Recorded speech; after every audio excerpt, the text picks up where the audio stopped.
So the story is that Marvin and the cousin were both teenagers at the time, and then the cousin molested Marvin's little sister when she was just a small child. So I'm like, you knew this man was like this, and you allowed him to bring anybody into this house at all. Why are you still even talking to him if he did that to your sister? Like, that doesn't make any sense to me.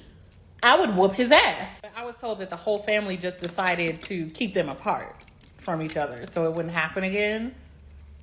Which is so fucked up. Like, and so I go at Marvin, I'm like, look, if they were underage and you didn't have nothing to do with this, you ain't got nothing to be worried about.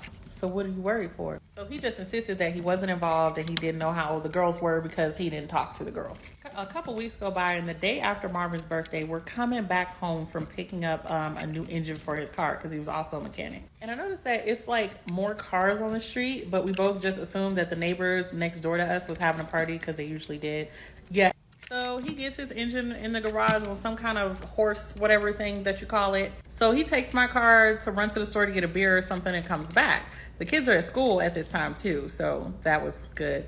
But he's been in the house maybe 4 or 5 minutes before we start getting bangs at the door.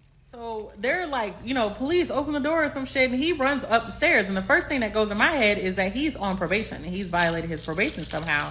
I did not remember anything about the girl story. It's been, you know, enough time. Nobody said anything about it. I thought it was done. So I open the door, they show me the warrant, and I have to let them in. So I did, and they find him upstairs in the box spring. Yes, inside of the box spring. I heard a bunch of shuffling, and they brought him downstairs in handcuffs and out the door. As they're dragging him out of the door, one of the cops like looks at me and says, yeah, your boyfriend's going to jail for statutory. So I'm like, oh, what? So the first person I called was his mom. I had to let her know what happened. And then the next person I called was the detective. Like, I went and found that like business card he gave me and called him. And he's like, yeah, because the girl described that house and she said it was 2 people. There's also another girl involved. Like, the girl actually pointed out our house. Go to a little hearing where they're like describing why the person's being charged. So to shorten out the story, because a lot of these details are not really necessary, but the cousin knew the 14-year-old girl and had dealt with her before. Marvin and the cousin went to the 14-year-old girl's high school to pick her up.